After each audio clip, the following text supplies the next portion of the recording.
Do you have a fear of failure? Do you constantly find yourself procrastinating? Are you always hyper-focused on results? Are you highly critical of yourself and others? And do you have unrealistic expectations and goals? I think you just might be a perfectionist.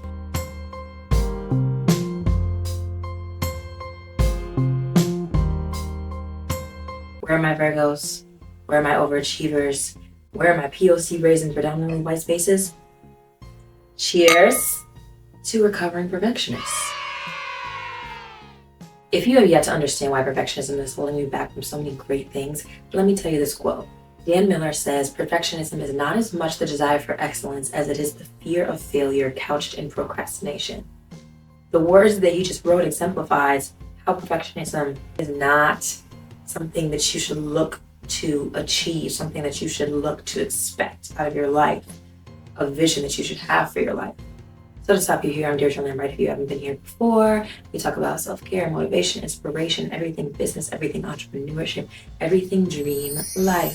So if that's what you like, please subscribe now or wait till the end to make sure you like me enough that you want to hear from me every week. A little DIY self-care on the side too. So let's jump right into it.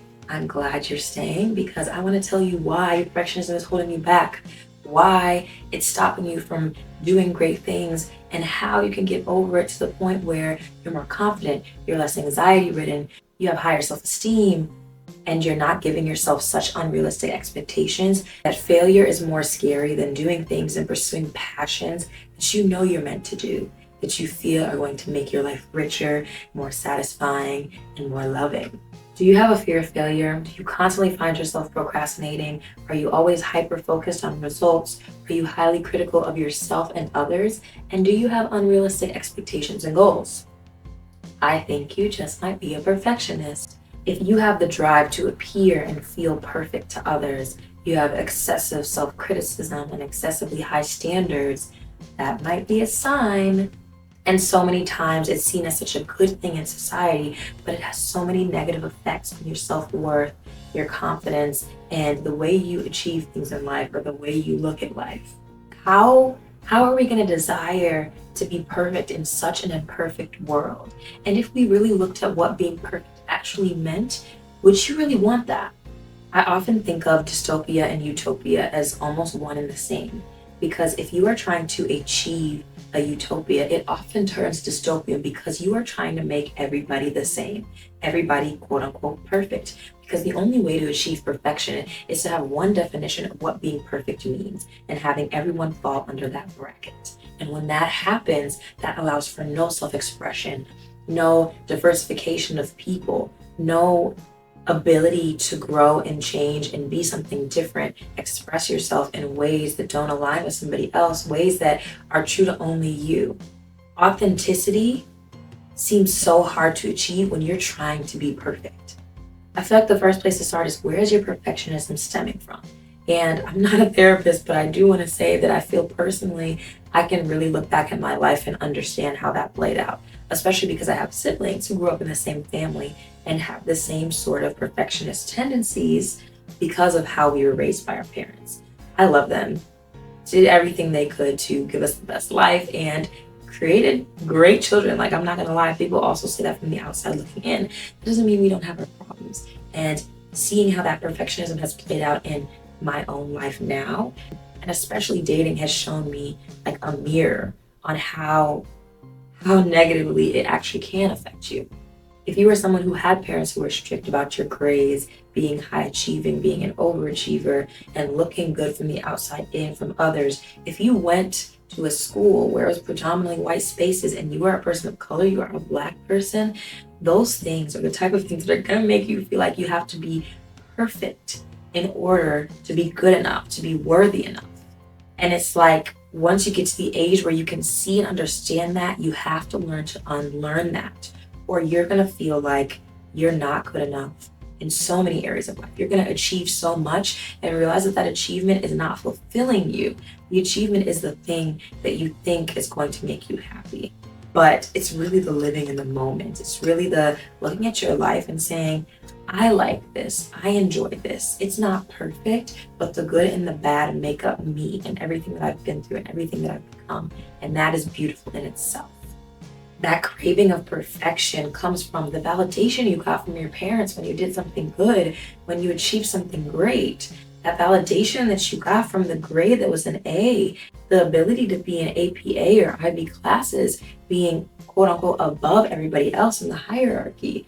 There are things in this life that you are given when you are high achieving, when you are trying to be perfect. And that is why we crave it so bad.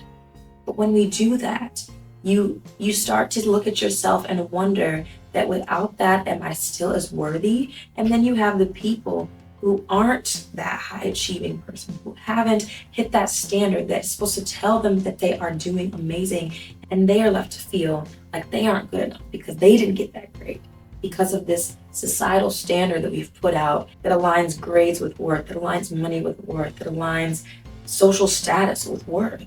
You look around you and everything in this world is so imperfect. And yeah, we're all trying to achieve something that no one is and no one ever will be. And it's odd because you look at it and why are we trying to be perfect when what people really value is to see the ugliness, to see the truth, to see the emotions, to see the times that you've failed, to see the times that you've overcome. People love that shit. So to think that perfection is what we should be trying to get is so false. We should be authentic. We should be real. We should sit here and say, yeah, I fucking cried all day yesterday. And it was because of this, this, and this. Life sucks sometimes. I may be fine tomorrow, but it's not perfect. And that is okay. To bring it back to the quote I said earlier, your perfectionism is causing you to procrastinate. Your perfectionism is causing you to fear not just failure, but fear success. Your perfectionism is stopping you from doing that thing, from posting that thing, from starting that business, from creating that project, from sharing that idea. Your perfectionism is holding you back from the beautiful things in life. It's holding you back because you don't want people to look at you and say, that's not good. Someone somewhere is gonna think your shit sucks and you gotta get over it. But someone somewhere is gonna think it's amazing. It's gonna love it. It's gonna relate to it. It's gonna enjoy it so much. And trying to be perfect is stopping someone from being positively impacted by the thing you have to put out into the world. And sidebar, for all my POC, you have to realize that white people will do half of what you do and feel 10 times as worthy as you. So stop thinking that whatever you're doing is not good enough, because it's more than good enough. You have to be 10 times better to be recognized and to be valued just the same. So stop taking this white man's idea of your worthiness and what you need to be successful, to be great, as face value truth. It is not, and it will never be. Although perfection from the outside looking in is deemed as what people think they want to achieve, it's really not, because all people want to know is that they are loved and they are worthy despite the flaws, that they can relate to this person who understands that it's just as beautiful to be imperfect as it is to have your shit together. Perfectionism to me is hiding the ugliness of life from everyone else, hiding those emotions, hiding those feelings. Perfectionism to me is not posting the content that is only slightly off, not to the exact standard that I want it to, even though it could still resonate and it could still do so much good for someone else. Perfectionism to me is not feeling like I'm ready for a relationship because I am not perfect enough, or I don't have everything in my life set. All those things hold me back from experiencing greater things. Feeling like I'm never ready for a relationship because my shit isn't always together. It will never always be together. So that's holding me back from the possibility of a beautiful love. Stopping posting content is holding me back from growing a platform that is eventually going to allow me to live my dreams. Hiding the messy, ugly feelings is holding me back from the comfort and the care that my friends and family could offer me, the support that I may need. All of these things are hurting me. And yet I think that trying to be perfect, trying to show up to be perfect is more beneficial. For who? For who? So we've talked about what perfection is, why we crave it, what it can stem from, and how it can hurt us. Now let's talk about how we can get over it, how we can stop it from holding us back. Affirmations. Affirmations are such a good subconscious way of retraining your mind to understand that your worth is not aligned with anything outside of your existence, that your worth is not aligned with money, that your worth is not aligned with high achieving, with overachieving, with productivity. Your worth is not aligned with material things, with work, with anything outside of you. The second thing that helped my perfectionism was letting go. 2024 has been my year of letting go. And wow, it has done wonders for my overthinking, for my stress, for the amount of times that I would be overwhelmed in life. Letting go of control is so necessary because that is a perfectionist's dream. The ability to control everything around them, the ability to predict the future, predict exactly how everything is going to happen in their life, and for it to be perfect, for it to look exactly how they want it to, exactly how they expect it to. And you gotta let that go. Because it's not going to, and it never will. There's a difference between having standards, and there's a difference between having unrealistic expectations. Unrealistic expectations lead you down a path of doing something that may be great right here, but your expectation is right here. And because you didn't hit that, you're disappointed. You had a business goal of hitting 50,000. You had a follower count goal of hitting 100K, but you were just right under, and now you're upset. But last year, you made less than half of that. You can't sit there and celebrate that because you are so controlled on the result. You can't enjoy the fruits of your labor because it wasn't as perfect as you wanted it to be. And you let go of that control and you look at things from the aspect of, I grew, I improved, I went somewhere that I haven't been before. And for that, I'm proud of myself. That changes your mindset. And that stops you from possibly deciding to quit because you didn't hit that goal, possibly deciding that this is not what you should be doing anymore. So what I did is I practiced letting go whenever something didn't go the way I wanted to. I focused more on my behaviors and my actions, and the outcomes I let go of. If they weren't exactly what I expected, that was okay because I was doing all things that would make me happy regardless, that would make me feel good, and that was more than enough. I have yet to talk about perfection and appearance, but that is a huge one in this society. Perfection and appearance looks like feeling like you need makeup to cover up your flaws, to cover up your acne, to cover up the way your nose looks. Perfectionism shows through in eating disorders and body dysmorphia.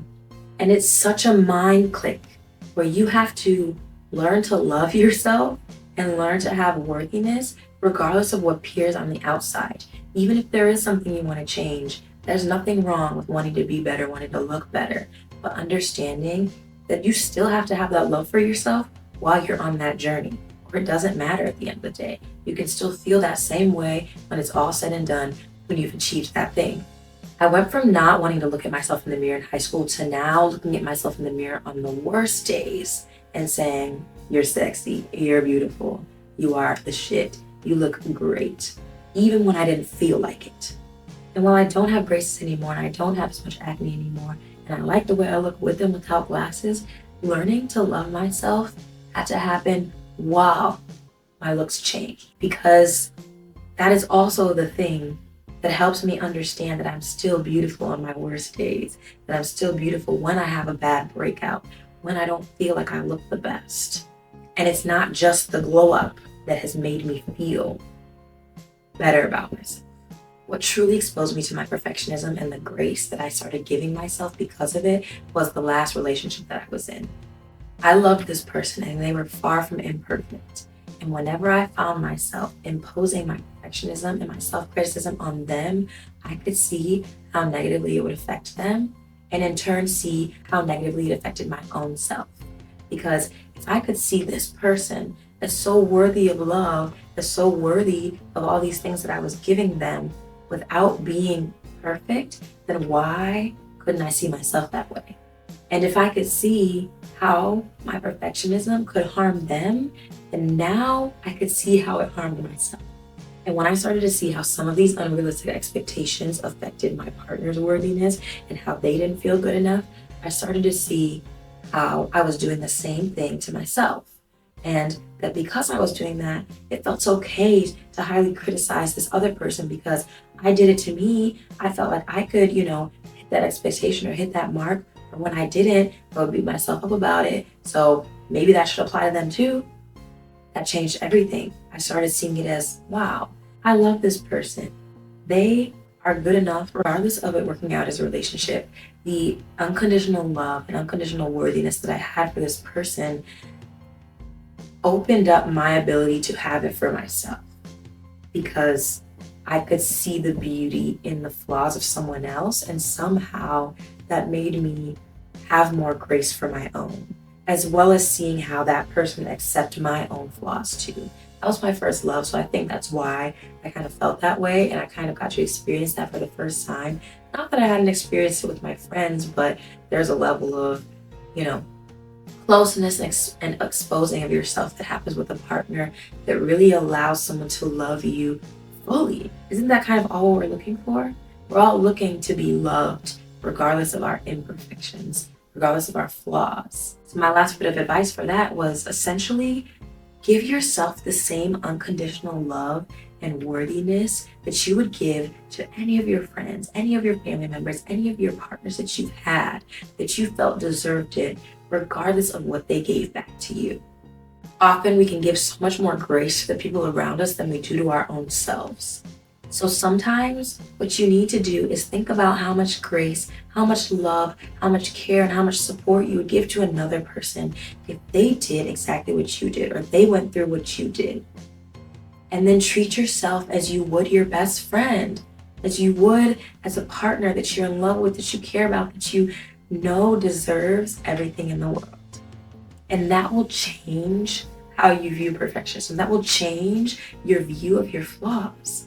And last but not least, I want to talk about perfectionism as a societal standard. Because if we go back to every dystopian movie, it usually starts with the desire for a utopia.